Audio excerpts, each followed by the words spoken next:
I think we can all probably agree that calculation in chess is hard. We've all been there. We've calculated through a line and then, made the first move and found that we just missed something like a few moves down the road and completely messed it up for ourselves. Well, I have a game that I want to show you today, and it ended in a bit of a miscalculation, but I think it's kind of an instructional one. It's interesting to see kind of the shortcuts that my brain kind of took and how that led to me missing something, which was pretty critical. Honestly, it wasn't even a very deep calculation. It was just a couple of moves, but I think it's important to try to figure out, like, not just kind of what you miscalculated, but also maybe why you miscalculated it. Like, were you in time trouble? Was there some issue that you weren't seeing kind of it as you moved forward in the calculation? Or was there some, I don't know, distraction or something like that? I think figuring out the why behind miscalculations can really help us to improve our game. And so I hope this one is instructional for you. Let's dive in. This was a game that I played online, and I played the Catalan opening. I'm going to go through most of it pretty quickly here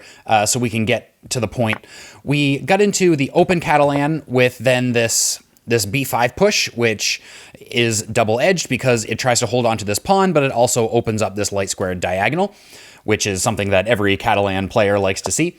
So I immediately attack the pawn, we do some exchanges, and then apparently there's this engine line where if I actually had put the knight here instead, then I could have won this rook.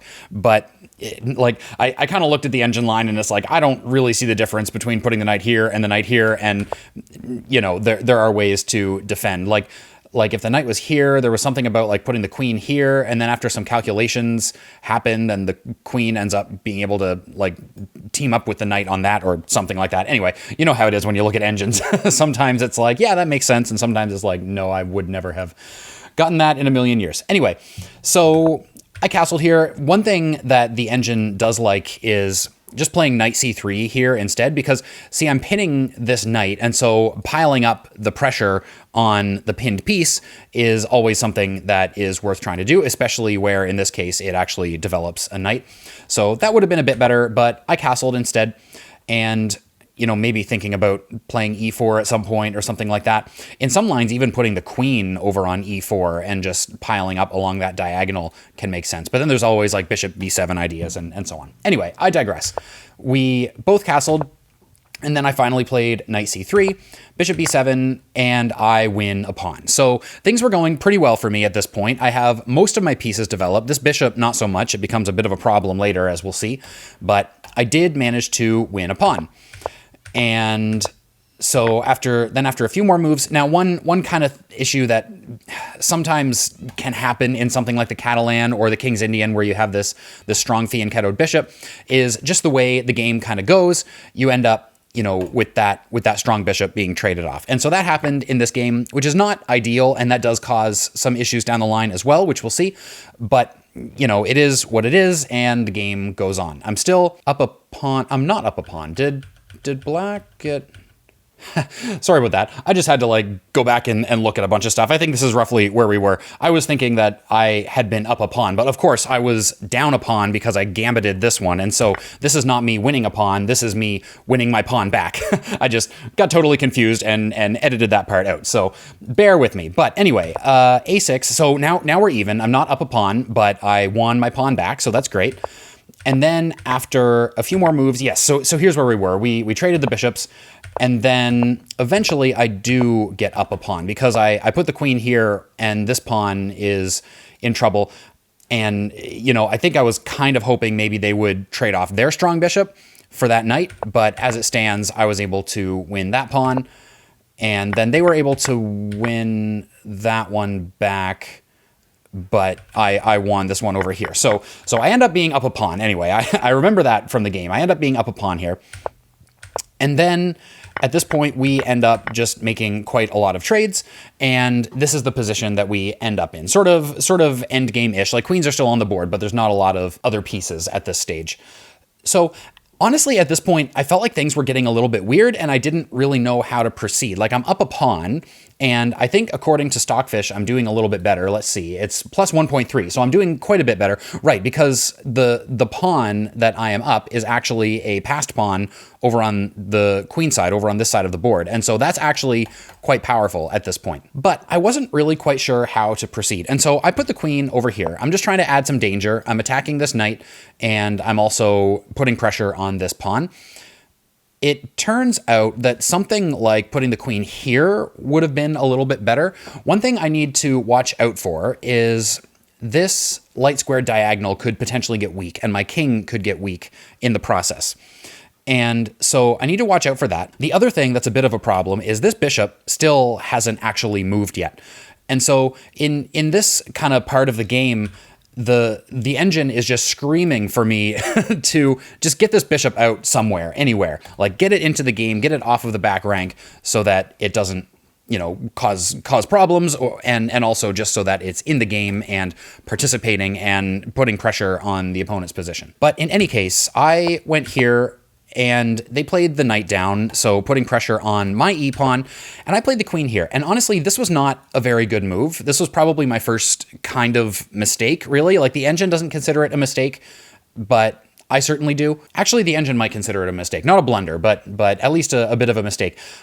I was going for a trick here, which is not necessarily what you want to do, but I'm basically pinning this knight, thinking that, if they try to move it somewhere, obviously they're going to lose their queen.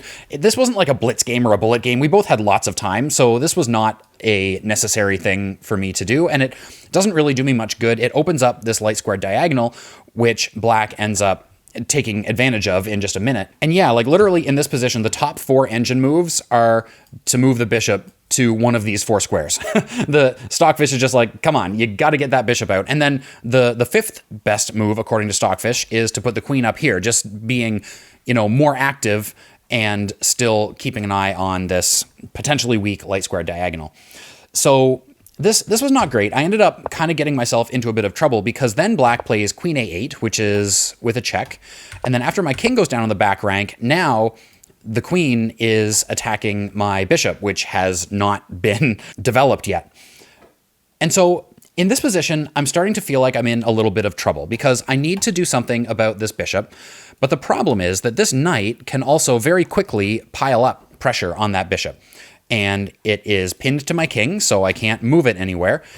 And I can't do anything like queen e3 or queen d2 because then those both lose to knight b3. And again, there's pressure. There's 2 attackers on the bishop and only 1 defender. So it doesn't work to bring the queen to defend. It turns out the only move here that works, and I'm sure I considered this move, but I just didn't like it.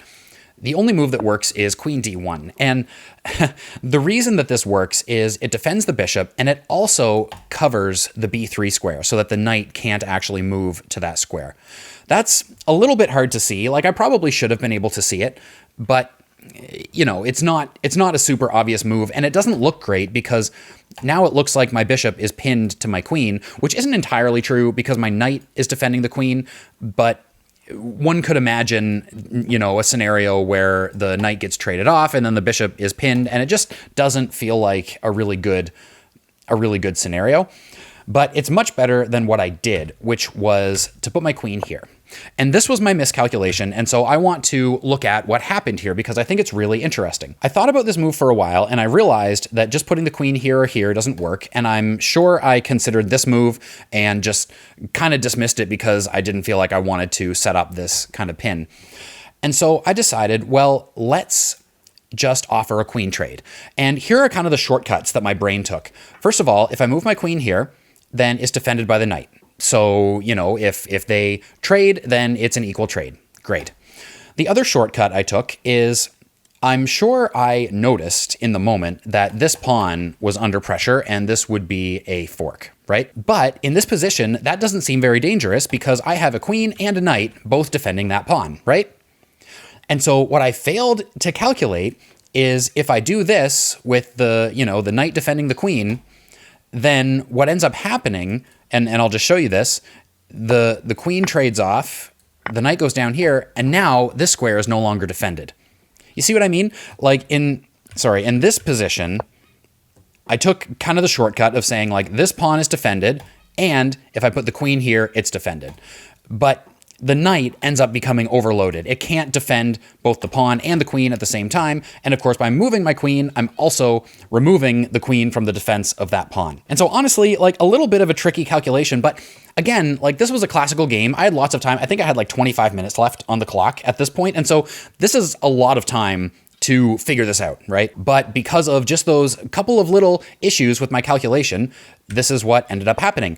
And my opponent traded off the queens and grabbed that. I moved the king, and it's game over at this point. Like, we did continue on for several moves. I still do have this passed b pawn, and I tried to use that to cause some counterplay and so on. But, you know, with the extra piece, with the extra bishop, it was very easy to just blockade that pawn and then get these pawns rolling and the king activated and moving down the board. And eventually I resigned. There was nothing else that I could do. And so it was a pretty interesting game, but I guess sort of the lesson that I learned from it is just to, you know, be careful with calculations. Like sometimes it's enough to, you know, have these little shortcuts saying like, oh yeah, those are defending and then the knight is defending here. And so, you know, we're good to go with this move. But sometimes like those shortcuts are great for kind of using your intuition in order to get an idea that could be beneficial or could be effective. But then you have to actually like look all the way through those moves. That's what calculation is all about, right? Like you move from your intuition to something more sort of calculated and precise in order to see, all right, it looks like this works, but does it actually work? Let's take a minute and really figure this out, especially when you have lots of time on the clock, because then there's really no excuse for just like trying something based on intuition. Like that's fine in Blitz or Bullet, but in a classical game, then you really do have the time to figure out whether the idea works or not. So that was the game, and that was the miscalculation. I hope it was interesting for you and instructional. Let me know in the comments if there's any interesting miscalculation you've made in your games, and otherwise I will see you on the next video. Don't forget to like and subscribe. See you next time.